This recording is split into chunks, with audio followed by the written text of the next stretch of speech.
Assalamualaikum warahmatullahi wabarakatuh, saudara-saudara sekalian. Kita di dalam channel ini akan bicara juga tentang bagaimana sebuah organisasi atau sebagai lembaga-lembaga yang kadang-kadang gagal di tengah jalan. Gagal di tengah jalan itu tentunya ada hal-hal yang memang harus kita pelajari sebab akibatnya. Maka di dalam organisasi kita lihat baru terbentuk atau koperasi baru terbentuk atau hal-hal yang lain berhubungan dengan bagaimana sebenarnya situasi-situasi di dalam organisasi itu sendiri setelah berjalan akhirnya bubar. Ada beberapa hal yang kita akan bahas di sini adalah kenapa adanya hal-hal yang berhubungan dengan pembubaran.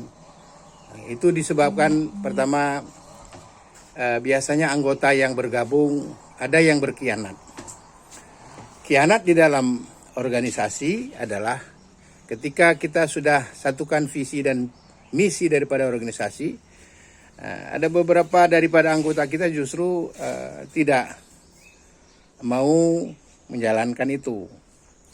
Itu mau dari pengurusnya atau dari anggotanya. Artinya kurang partisipasi, lalu menjadi pengkhianat. Yang kedua, organisasi itu akan gagal apabila ada 1, 2 orang atau 3 orang atau beberapa orang yang mementingkan diri sendiri. Nah, yang kita katakan mementingkan diri sendiri di sini adalah kepentingan yang didahulukan adalah kepentingan dirinya daripada kepentingan yang lain. Nah, jadi di dalam organisasi kalau ada kelompok yang sudah mementingkan diri sendiri, ya tentunya akan terjadi hal-hal yang menyebabkan organisasi itu berhenti.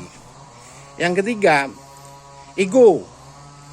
Ego dari beberapa orang atau dari pengurus itu juga menyebabkan perpecahan.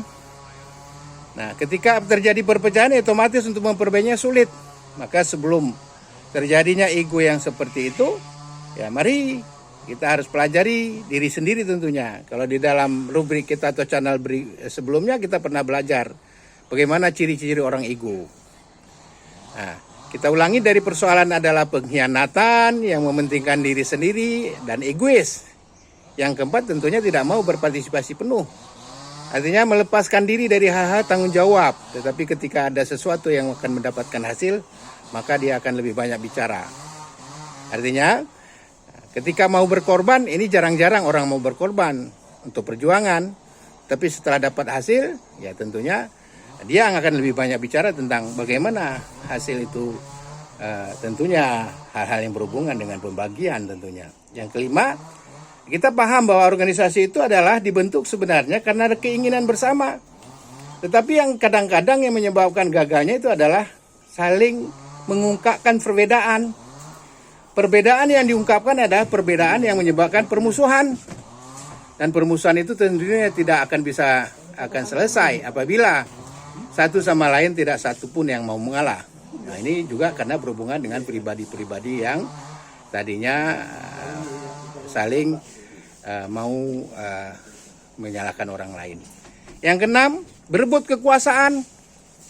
Berebut kekuasaan yang kita maksudkan adalah ketika kita di dalam organisasi mau semua jadi yang nomor satu, tidak ada yang mau mengalah, tentunya ini juga akan menyebabkan sesuatu yang menyebabkan perpecahan.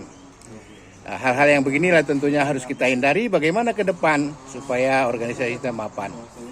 Nah, ketika kita berebut kekuasaan tadinya adalah untuk kebaikan, tentunya juga harus dibicarakan dengan baik. Yang berikutnya yang terakhir adalah ketika di dalam suatu organisasi terjadi perpecahan, itu disebabkan adalah provokasi. Orang yang sering memprovokasi organisasi pecah itu adalah karena memang ada sesuatu keinginan yang dia ingin satu saat menjadi bagian daripada kepemilikan. Nah, ada beberapa orang yang memang menjadi model provokasi, mencari kesalahan daripada orang-orang tertentu atau pengurus sehingga semua jadi akan lebih baik. Demikian, mudah-mudahan ada manfaat. Hari ini kita bicara tentang hal-hal yang berhubungan dengan ini sehingga satu saat bisa kita perbaiki mana yang harus kita dahulukan dan tentunya mana yang harus kita belakangkan. Mudah-mudahan akan bermanfaat untuk kita semua. Ikuti terus channel motivasi kita dan insya Allah akan berkembang dengan sesuai harapan supaya organisasi dan seterusnya akan berkembang dengan baik. Assalamualaikum warahmatullahi wabarakatuh.